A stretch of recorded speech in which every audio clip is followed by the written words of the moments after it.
Before we get right into the nitty gritty. I always have it going on two computers because this laptop just doesn't do well with all this stuff going. Okay. Before we get right into the nitty gritty. I always have. There we go. Okay, we are live.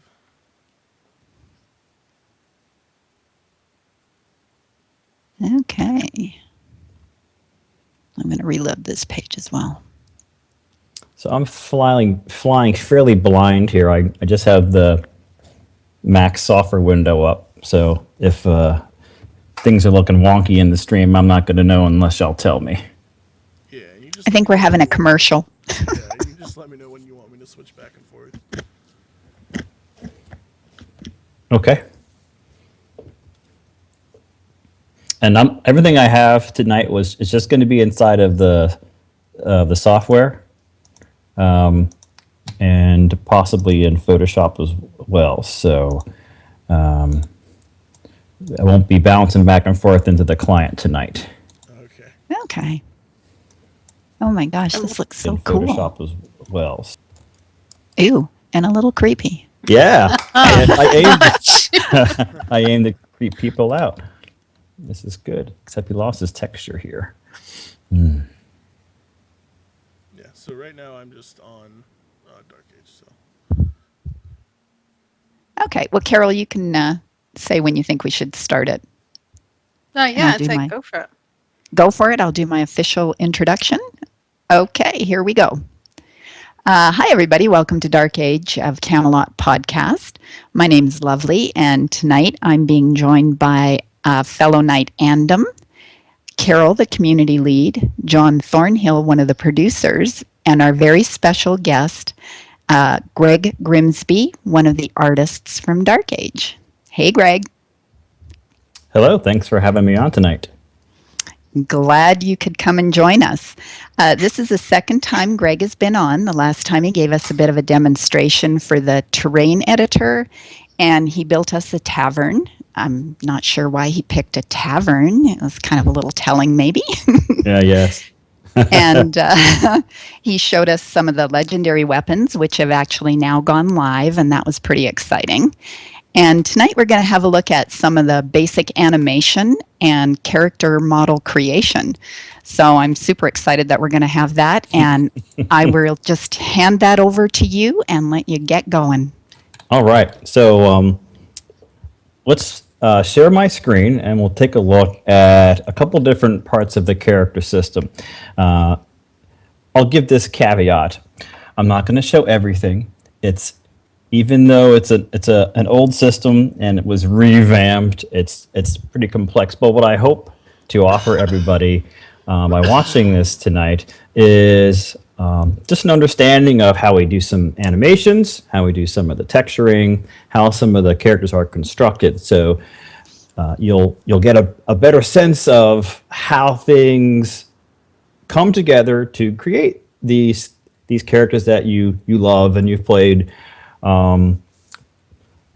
as for so long. And hopefully there'll be some awesome questions. This will be, I'll try not to make this too technical, but if the questions come in and they're technical, I will field them. And I'm also going to say that a lot of this now, well, I hope all of this is common knowledge. I mean, there's been a lot of MMOs out there, and these problems are not atypical problems. Game developers who are trying to make games with lots of characters and armor systems, we all confront the same problems, and so there's not going to be anything super secret going on here that I'm going to show tonight, but I still think it's going to be really interesting for everyone to see under the hood. And this really is under the hood. This isn't just a tavern. So that's Awesome. It's much more complex than the tavern, as you can tell just from looking at what I have on the screen right now. So that's where we're headed. Does that sound fun? I hope. Oh, it sounds great. This is Awesome. going to be a little deeper than I even thought. I thought you were just going to peel off our skin and that would be it. We'll get to that. So let's start off by talking about how the characters are actually modeled. And I'm in 3D Studio Max, which is our modeling software. It's where we manipulate polygons and we can create forms from them. This is our sculpting tool, and we use those to create the organic shapes of the body. And here I have the character with a bunch of other parts and pieces that we need to manipulate and represent on the character. Some of these parts have textures, and some of them don't. Some of them never would have a texture because they're just animation props. We don't have a sword that is that simplistic, but we use it for animation purposes. I'll get to that later. But here's a basic construction of the character. And the first thing that you might not guess about the character, unless you've worked on something like this before, is that the character is in fact made of lots and lots of pieces. It's not one model. So that's the first bit of like Houdini magic that we do, is that we have to assemble the character together from lots and lots of parts.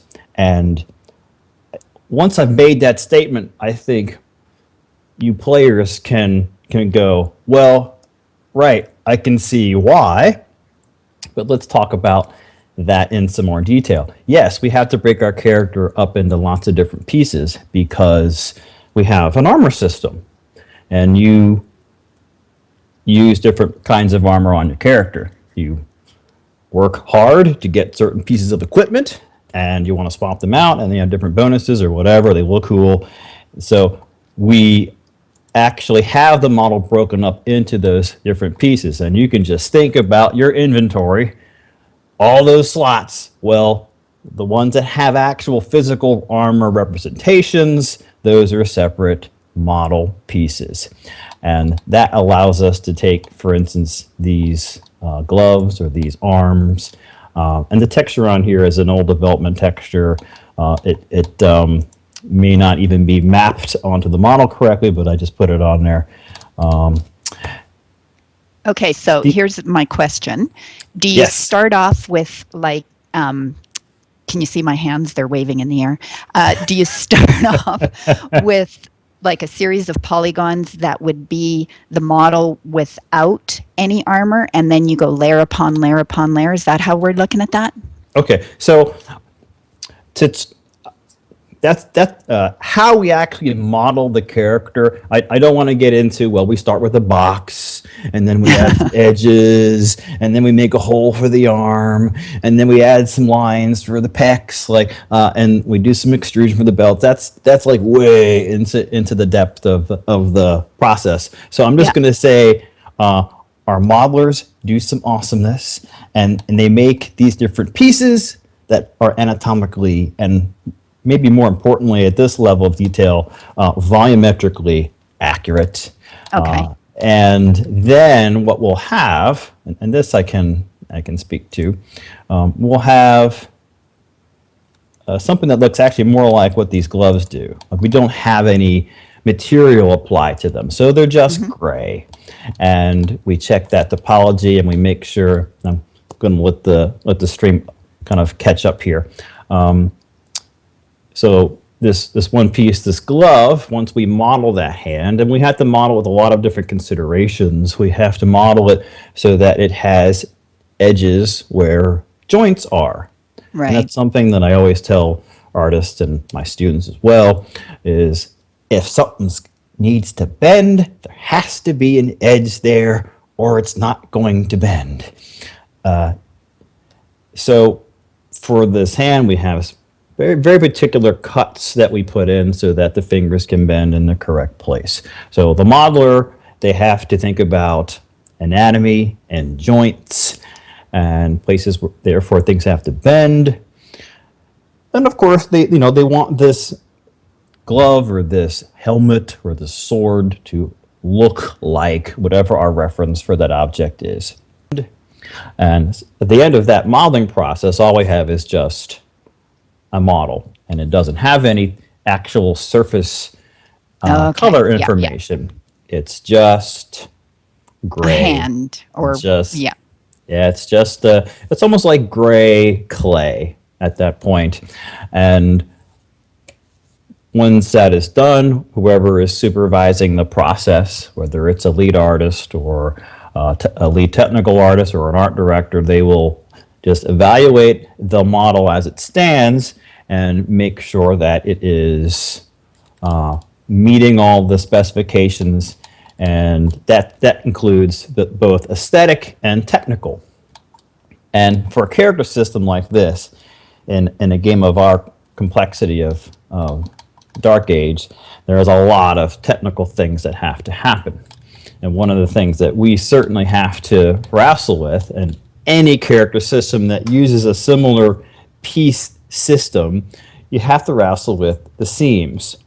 And because these are separate objects, it is certainly very easy, if you're not careful, to not have these line up. And this is again, the stream will have to catch up, but you'll see this eventually. What I've done is I've actually taken some of the edge vertices that are the points that make up polygons, and I've moved them away from the arm, and I've made a hole.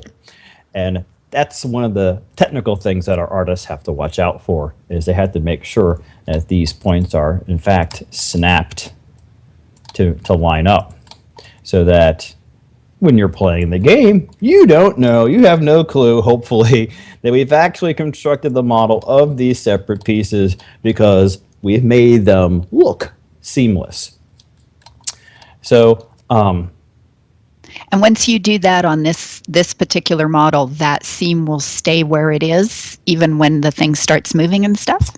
Yes, but that also requires some very careful, you have to be careful about how we set up the character to be animated, and we'll come back to that. I don't speak to that myself. You can remind me. But here we have a character modeled. Then the next thing that we have to do is we have to put what are called mapping coordinates onto these pieces. And what mapping coordinates are, it's basically how we take a flat 2D thing and map or saran wrap it. And I'm using my hands a lot, and you can't see that. Sorry. We have to wrap that 2D texture around the form. And that's not necessarily an intuitive process. I'm going to just click on this arm and put the unwrap modifier on here, which allows me to do this.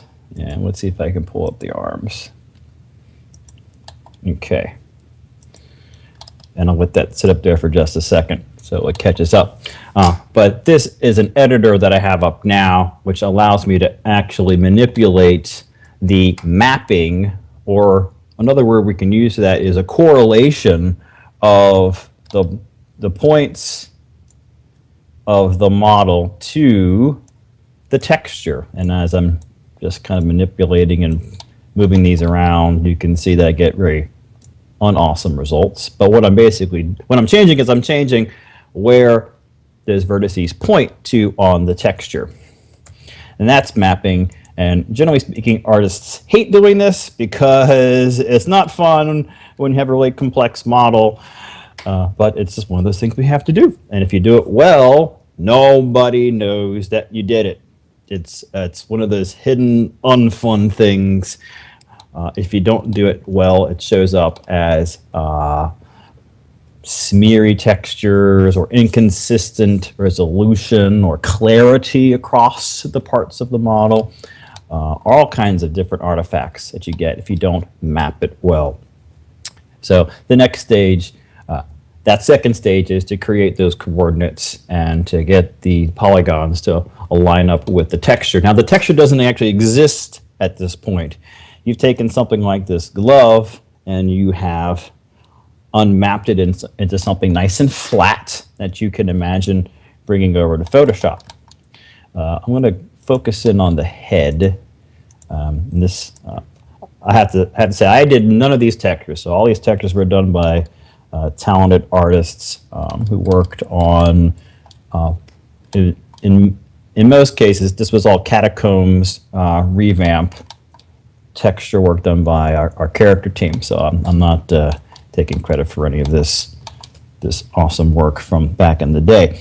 But here is the head texture, which is always fun to take a look at that unwrapping.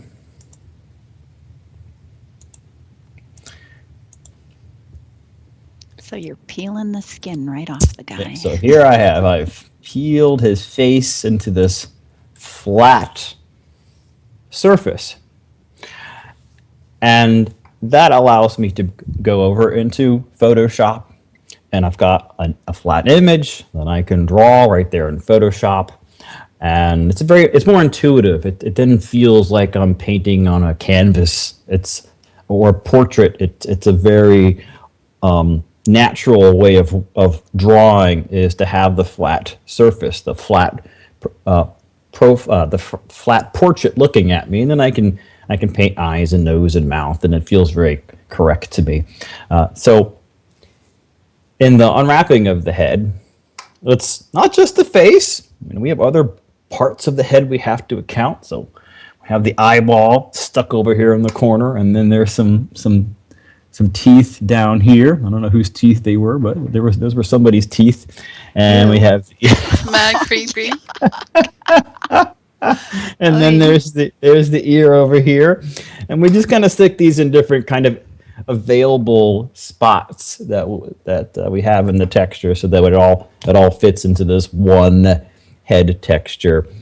And so when you're going through the character selection screen and you're picking different heads, well, what you're actually selecting is you're selecting different combinations of head models where we've made different slight variations to the mesh, but you're also selecting different textures. We've just drawn different noses and cheeks, and just emphasis of proportions of the facial proportions, so that it looks like a different face. You can choose one that you like. So that's an unwrapping of the head. I'm going to tab over to Photoshop, and I'll let that make sure that updates. And I'm going to butcher some of this poor texture here, just so you can get an idea of how we might manipulate this. So I'm going to paint maybe more like a 5 o'clock shadow on this character. So I want to grab a skin tone that's going to be a little more gray. I'm just mixing up some color here on his face. All right. Poor guy's getting a mole now. All right. And so I don't think I have my brush settings particularly nice right now, but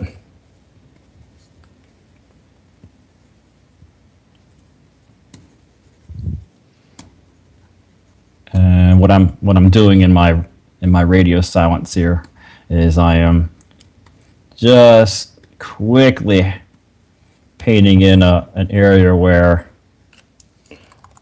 when a male hasn't shaved for a while, or even just like towards the evening, we start to get this the stubble starts to show up. Runs up the jawline here. And grab a darker color under the lips. And this is just coloring at this point. What I haven't really tried to do yet is work in some of the texture in the way that, whoa, that's a little too unsubtle. It's so interesting that you have to have an artistic eye and yet be, computer savvy to be able to do this. Usually not something you think of people putting together. Yeah, that when you sit down or you just decide, I want to be a game artist, what you're asking of yourself is you're asking yourself to have to not only and you make a great point. You're not only asking yourself to have that visual judgment ability and being able to look at something and draw what you see. You have a technical hurdle that you have to wrestle with. So, yeah, it's there is a strong technical component to learning the process. Now, I will say this: is it any learning how to use a tool? This is a tool, right? Learning how to oil paint is an artist learning a medium, a support, and a tool. And it's the same for the digital artist. Their support, or what they paint on, is, of course, the screen. Their tools are Photoshop, and they have a stylus. And so their medium is this digital paint. And do you think it's more difficult because you're starting off flat and then you're going to be curving things, like mapping things, versus an artist that his thing is flat and he's got to make it three-dimensional? It's never going to get bent around. The digital artist definitely has there's separation for the digital artist from their work, which is unlike almost any other fine art. When I'm painting on a canvas, and I've stopped drawing because I'm thinking my answer here. When I'm painting on a canvas, I make a mark, and I see it, and I feel it, and that mark is there unless I change it on the surface in its final form. A digital artist, let's be more specific, a game artist working on textures, there is a level of a separation between what I'm painting and drawing and doing my mark making and what it actually shows on. And that is because of what you're suggesting in your question is, although I am drawing in 2D, it gets projected and wrapped onto the 3D thing, and so the feedback isn't one for one. I'm not painting on this 3D thing. Although with that said, there are programs, software that allows you to apply paint to do some of the Photoshop-like application of color and texture actually on a 3D model, and that certainly does help. It addresses a lot of that disconnect between the artist, the mark making, and it applying to their final art product. But even if you have a tool where you're able to paint on the model itself, there still is a separation, because here I am in 3D Studio Max. This is not the game. Right. So there's going to be differences. Here my textures are not compressed. This is the glorious high color image, and it's super smooth. And if you're a discerning player and you're looking at the screen, well, aside from the compression of the stream, which is terrible, so never mind. But if you were saying my screen, this texture looks awesome. It's like butter and smooth and very detailed. But when we get this into the game, all modern games have to compress their textures, and in that compression, the compression is similar to the compression that your the stream is using. It's using some form of MPEG or motion JPEG compression, and that's what games use on their 2D surfaces. So there still is a separation between the artist, me making a texture, and how it looks in the game, because it gets compressed. And of course, then in the game engine, it's going to get lit by the game sun, and it's going to get shadows, and you're going to see it from hundreds of feet away, and you'll never see it this intimately like I'm looking at this right now. So game artists, they have a disconnect from their mark making to how the player in the game actually perceive it. But that's actually part of what the game artist has to understand, is they're not drawing things to look pretty in their software. They're doing their work so that it's legible and clean and matching the style of the game, and that includes how the camera is distanced from the object. So is it more difficult? No, I'm not going to say one is more difficult or easier than the other. It's just every artistic medium has its challenges, and the artist just has to learn how to navigate those and accomplish what they're seeking to do through those challenges and kind of overcome them. So yeah, that's some of the digital artist hurdles that they had to face. Now I've got I want to get into some animation stuff also, but if there are any other questions about model? Saved Your Life actually asked why the right side of the flat guy was so much bigger than the left side. Is that the way you wrap it? Like when the face was all flat, it was like the left side was kind of cut out a little bit. And yes, so why is that the way it's going to be wrapped? Okay, yes. So that's a very discerning question. And the reason for that is we have some, generally speaking, we have symmetrical faces. We as in people, humanoids, symmetrical faces. And so the information on the left side of the face and the right side of the face in an idealized person is going to be the same. As a matter of fact, that's one of the hallmarks of beauty, of health, is the ideal face is symmetrical.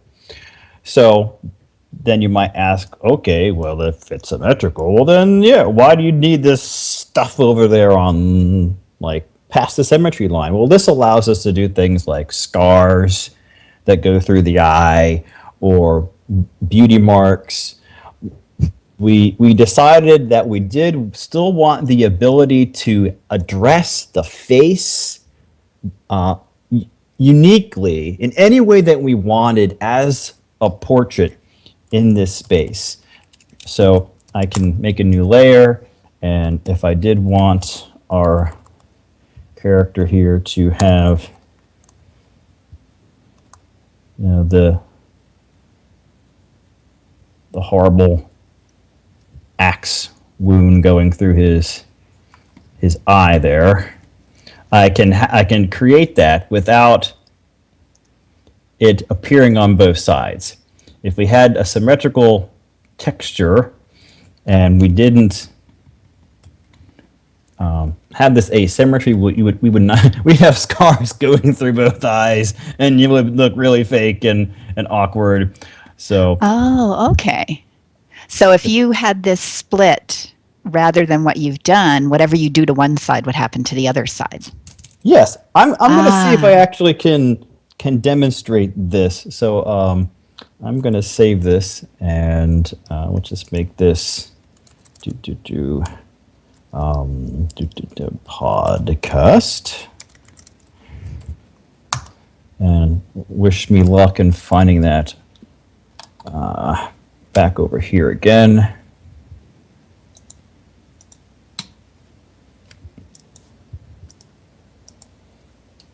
And so I'm going to browse to that, and okay, why did that not show up? Let's just see that somewhere weird. Let me chuck it somewhere I can find it.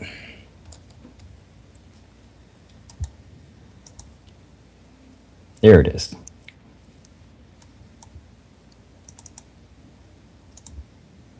All right, so here, once it updates, you'll see I've got my scar on my character's head, and I'm going to try to demonstrate how this would look if we had made the choice of not giving ourselves that texture space. What we're going to get is something like this.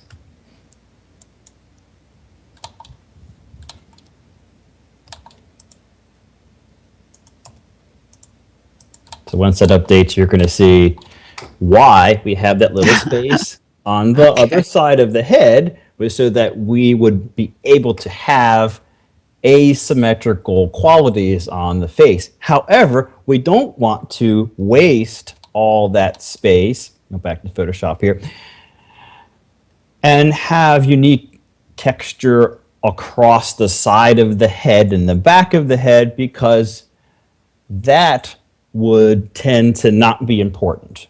What would we do to the left back of the head that we wouldn't want to do to the right back of the head? Because we still have to, I have to emphasize that textures, they take up memory. And way back when Camelot was made, we didn't have a lot of memory. And even when we did the Catacombs revamps of the character system, we still had to be really careful about how we were using memory. In an RVR game, when characters are, there's a combinatorial effect of all the different textures that can come into your view for all the different races and realms. It's just it's a lot of different skins that the hardware has to load in. So we have to be super frugal and careful about where we choose artistically to want to have the ability to uniquely texture things. So that was an awesome question, very discerning question, and that is why the head is laid out the way that it is. Awesome. Thank you. That was saved your life. 1, 2, 3 was that question. So I don't have the hair and the beard in here. Those are separate models also, and those are constructed to give us different kinds of haircuts that you are familiar with. But they're treated very much in a similar way. So I'm going to transition and talk a little bit about skinning and rigging, and then we'll get to the animation, because animation is super fun. But I will talk about just some of the technical stuff that goes on here. We do have to take this model, and we need to bind it or associate it with bones. And I have a system of bones set in here. I'm going to see if I can isolate those bones. This is like an episode of CSI. I think so. Although nothing has been murdered except for the pixels that I murdered when I did that quick texture. Sorry, pixels. You deserve more time and love than what I gave you.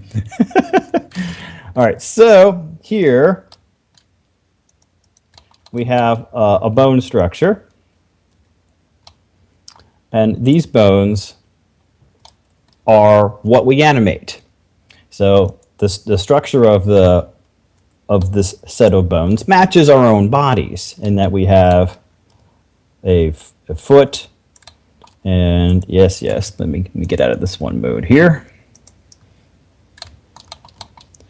So we have bones that we can position, and when I say we need to bind the character, we need to take the model that we've created, and we need to associate that model and the parts of that model to the skeleton.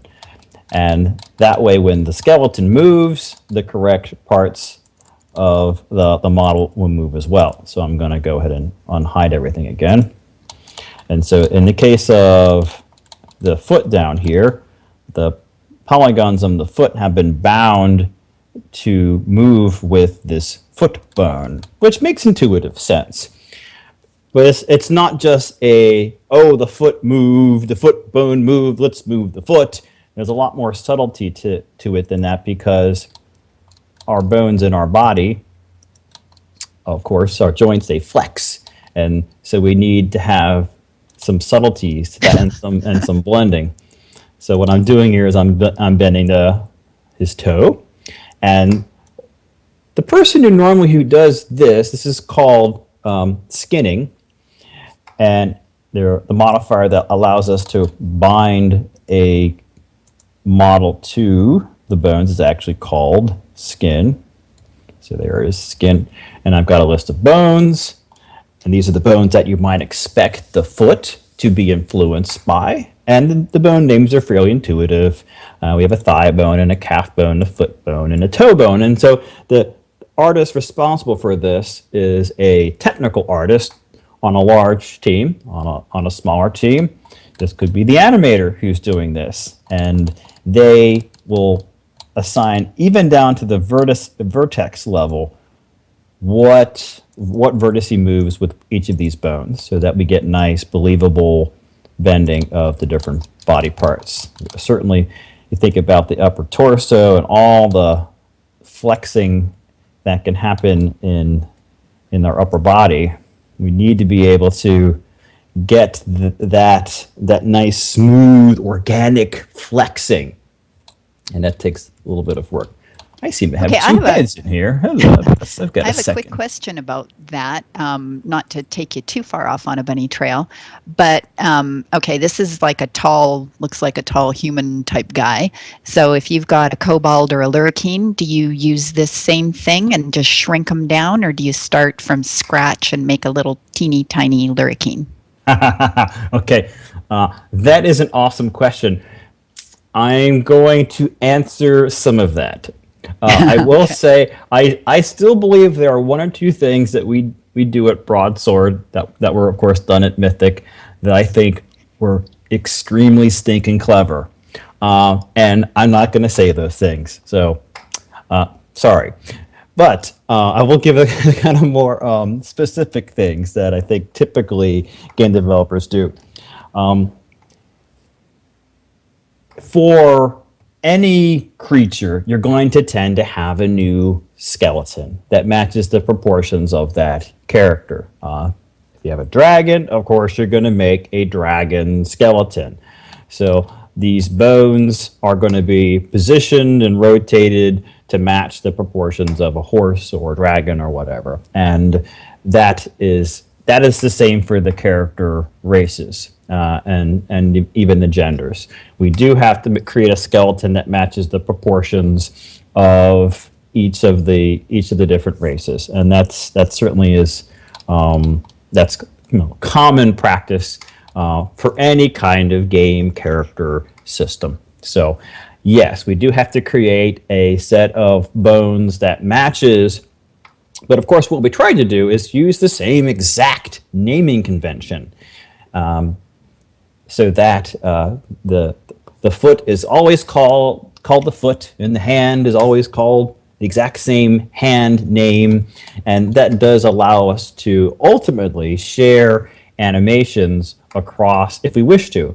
We can share animations as little or as much as we feel works. So if we have maybe let's say a certain monster, and it's a big, bulky kind of ogre kind of thing, and it moves a certain way, and it has certain proportions. And then we have another monster, which is pretty much the same proportion. Maybe it's different color and different kind of head, but we feel it would kind of move the same way. Well, we could have them share the same animations if we've been diligent and we've called the bones the same things. So that's a process. That's a process question, and we have always tried to make sure that our skeleton name, the names of the bones on our skeletons are super consistent. I don't know if I entirely answered your question, but yes, we do make skeletons for each character. Yeah, you're making separate skeletons. So yeah, that answered my question. And I guess that's probably, does that tie into the animation for, like, you don't want your Lurie's feet to be going at 1 billion miles an hour. Well, so they kind of do a little. But they kind of do a little. Do I want to? Okay, so the animation playback speed, and I think every player has noticed this. When you are buffed or sprinting or whatever, your animation just plays faster. at least your run animation does. And that's done procedurally, so that when you are moving faster in the game, the animation goes faster, so that there's a nice correlation there. If we didn't do that, and you were moving 3 times as fast with all these different buffs, and if we didn't play the animation back faster, there would be a disconnect in how fast your feet are moving in relationship to the ground. So you might look like you're either skating or in slow motion. So we do manipulate the playback speed of these animations. So to get back to the case of the smaller races, or even the larger races like the Troll, as I'm sure people know, we have different animations on those extreme character races because they move differently. And we have different animations for anything that feels like it's just carrying its body in a different way. So certainly the big bulky races like the Troll, they have a different animation set. It might be shared here and there, but we just look at it from the point of view is where can we share animations because it feels appropriate, and where can we not? In a perfect world where we had infinite memory and infinite resources to produce these motions, we might decide, well, let's make everything unique. But animation data can quickly consume a lot of your memory for the game. You think about all the actions that your characters can do, all the spell casting and all the styles and all the emotes. Well, if every gender and every race had unique animations and then all those different motions were unique, to give you some perspective, an average animation takes up about 20K. If you have 1,000 animations, well, then you're talking about 20,000 or about 20 megabytes of memory just for the animations, which nowadays, that's peanuts, but back in the day, it was not. And that was a lot of memory for your animations. So we share animations where we feel that we can do that, and it's an acceptable aesthetic choice. And is that all done by you artistically, or do you start off looking at maybe a person moving, actually moving? It depends upon the individual animator.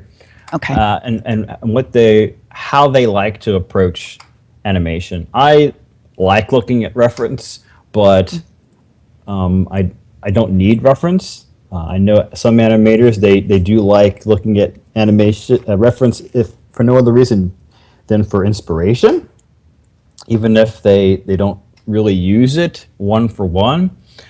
I know that for this particular, this is not the right one I want to load up.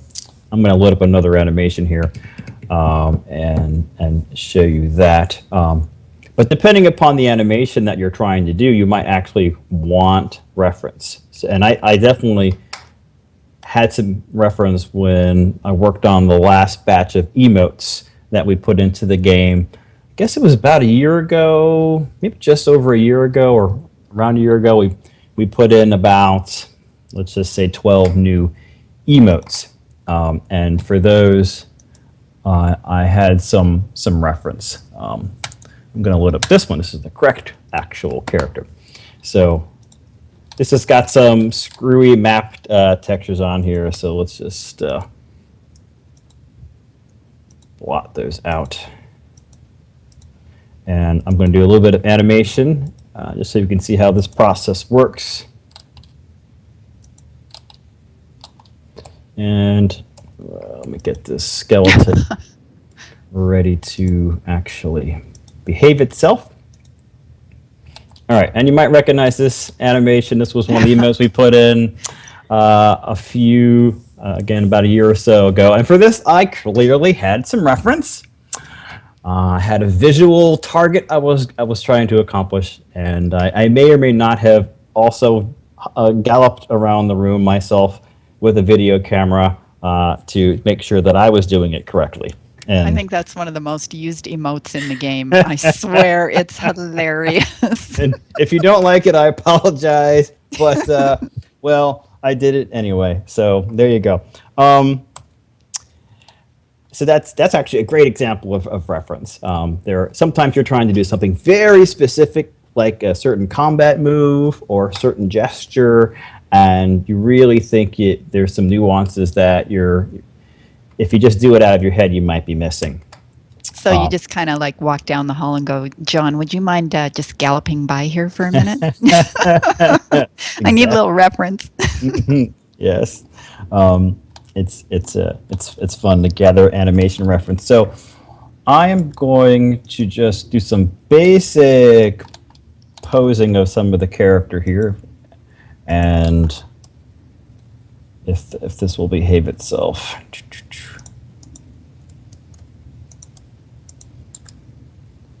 Hide all that. So here's the bone structure, and if I'm going to start a new animation, which I think I'll do just for the sake of clarity, I'm going to just get rid of all that. So he no longer is doing his little gallop.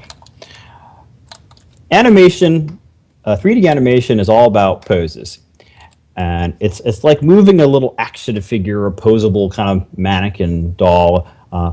If you've ever seen the old stop animation movies of the dinosaurs, or even like Wallace and Gromit or the claymation. Love Wallace and Gromit. They're awesome. Yes.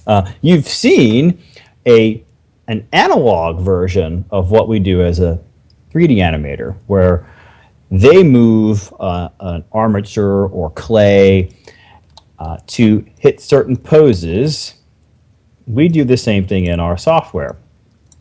So what I can do is I can create a pose for my character just by. And is there a reason why one leg is blue and one leg is green? Is that to help you or just random?